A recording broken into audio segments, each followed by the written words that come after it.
कांदे गेले पिकअप मध्ये 300 रुपये भाव आहे. 40,000 रुपये एकराप्रमाणे 2 एकराला 80,000 रुपये खर्च आहे. या गाडीचे होते 1500 रुपये. नाफेड बंद झालं पाहिजे. एक युरियाच्या गोणीचा किंवा खादीच्या गोणीचा 2000 रुपये भाव आहे. भाजप सरकारने नेऊन ठेवला पण शेतकरी माझा 16 रुपये जाणारा किलोचा कांदा 2.5 रुपये किलो पर्यंत खाली आला. शेतकरी या लोकप्रतिनिधींना घरातनं काढून दंड दिल्याशिवाय राहणार. नमस्कार.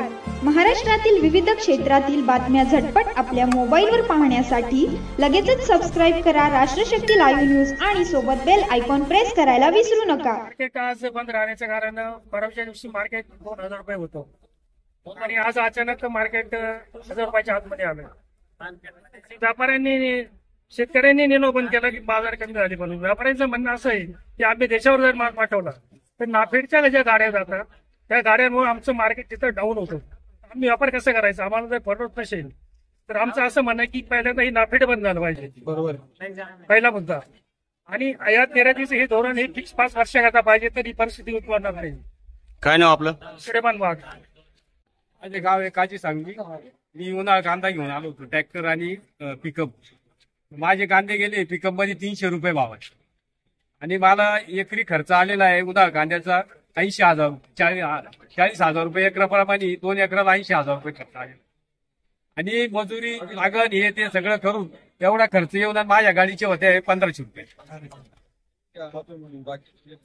जगन्नाथ पिका पवार वाखारी. कांद्याचे रेट सतत कमी कमी होत चाललेले आहे. त्याच्यामुळे शेतकरी रस्त्यावर उतरतो आणि मजुरी वाढत चालली, खाते वाढत चालले, गोल वाढत चाललं. आम्हाला वावरात रोटरी मारायची असली तर रोटरीला खर्च आहे, वावर तयार करायला खर्च आहे, पण इकडं भाव भेटत नाही पाहिजे तेवढा. मक्याचं बी तसंच आहे. शेतकरी सरकार म्हणतं आम्ही आयात केला. इकडे आयात करायच्या आधीच भाव पडले गेले. 2012 पात्र शंभे गावामध्ये राहतो.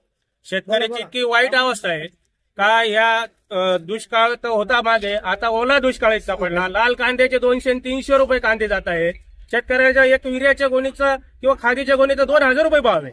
300-350 रुपये मजुरी जाते एका लेबरची आणि ते 300 रुपये क्विंटलने जर कांदा गेला ते भाजप सरकारने नेऊन ठेवला कुठं महाराष्ट्र माझा किंवा माझा शेतकरी माझा.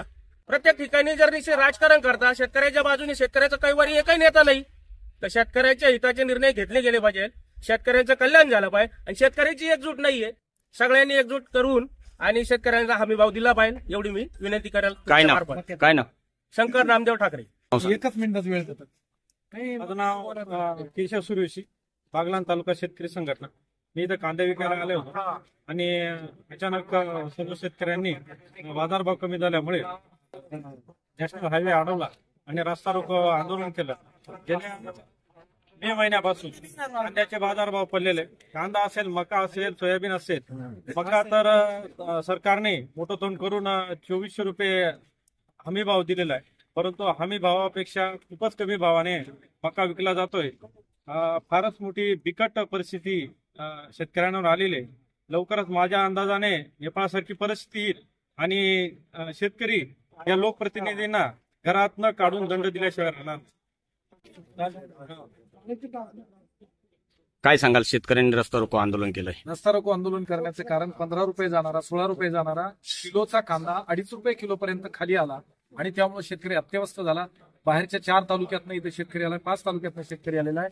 त्या शेतकऱ्याचं म्हणणं असं झालं की आम्ही एवढं लांब आल्याने आम्हाला 5 रुपये किलो आणि 4 रुपये किलो कांदा द्यायला परवडत नाही म्हणून तो तिथे गेला. आता त्याची कारण मीमांसा त्या ठिकाणी बघितली असता व्यापाऱ्यांनीही त्या ठिकाणी सांगितलं आलेली आवक वाढलेली, अचानक वाढलेली आवक, बाकीच्या जिल्ह्यातल्या बाजार समित्या बंद ते एक कारण. परंतु बाजारातनं उचललेला एवढा मोठा अतिरेकी माल जर आम्ही बाहेरच्या राज्यांमध्ये विकायला ठेवला तर सरकार हस्तक्षेप करणार आणि तिथं आमचा बाजारभाव पाडणार. म्हणून आम्ही त्या ठिकाणी घाबरलो आहोत की आमच्या या मालाला लाल कांदा एक तर ठेवता येत नाही, नाशवंत आहे आणि त्याच्यामुळं त्या ठिकाणी आमचाही गोंधळ उडतोय. आम्ही काय करावं? या सगळ्यात शेतकऱ्याकडं सरकारचं लक्ष का नाही? जसं तुमच्या वाढलेल्या बाजारभावावर लक्ष असतं, पडलेल्या बाजारभावावर तुम्ही कोणी लक्ष ठेवायचं? सरकार कुठे आहे हे शोधण्यासाठी शेतकरी रस्त्यावर गेला होता, बाकी काही.